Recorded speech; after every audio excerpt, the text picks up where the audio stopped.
ভোটের দিন ঘোষণার ঠিক 24 ঘন্টার মধ্যেই প্রথম তালিকা প্রকাশ করল বামেরা। প্রার্থী তালিকা ঘোষণা করেন বামফ্রন্ট চেয়ারম্যান বিমান বসু। প্রথম তালিকায় 192টি আসনে প্রার্থীর নাম ঘোষণা করা হয়েছে। আগামী 3-4 দিনে বাকি তালিকাও প্রকাশ হবে বলে জানানো হয়েছে বামফ্রন্টের পক্ষ থেকে।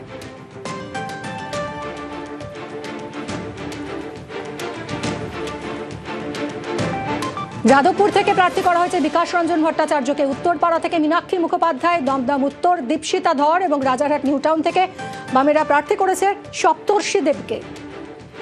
পানিহাটিতে প্রার্থী কলতান দাশগুপ্ত, মহেশতলায় সায়ন বন্দ্যোপাধ্যায়, বরানগরে সায়নদীপ মিত্র, নোয়াপাড়ায় গার্গী চট্টোপাধ্যায়। পটাশপুর থেকে সৈকত গিরি, কালীগঞ্জ থেকে সাবিনা ইয়াসমিন প্রার্থী হয়েছেন বামেদের।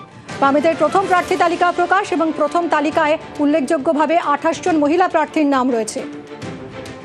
যাদবপুর থেকে প্রার্থী করা হয়েছে বিকাশ রঞ্জন ভট্টাচার্য। যে কেন্দ্রে এর আগে প্রার্থী হয়েছেন সুজন চক্রবর্তী, সৃজন ভট্টাচার্য, সেখানে এবার প্রার্থী বিকাশ রঞ্জন ভট্টাচার্য।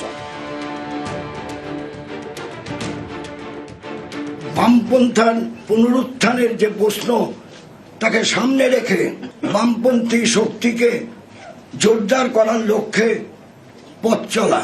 উত্তর বাংলার জেলাগুলো থেকে শুরু করে দক্ষিণ বাংলার সব জেলায়, জঙ্গলমহলের জেলায়, সব জায়গাতেই আমরা রাজনৈতিক প্রচারটাকে একটু পরিকল্পিতভাবেই করতে চাই।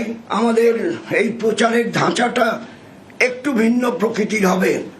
সর্বব্যাপক প্রচার আমরা করতে চাই, জনগণকে আমরা ঐক্যবদ্ধ করতে চাই।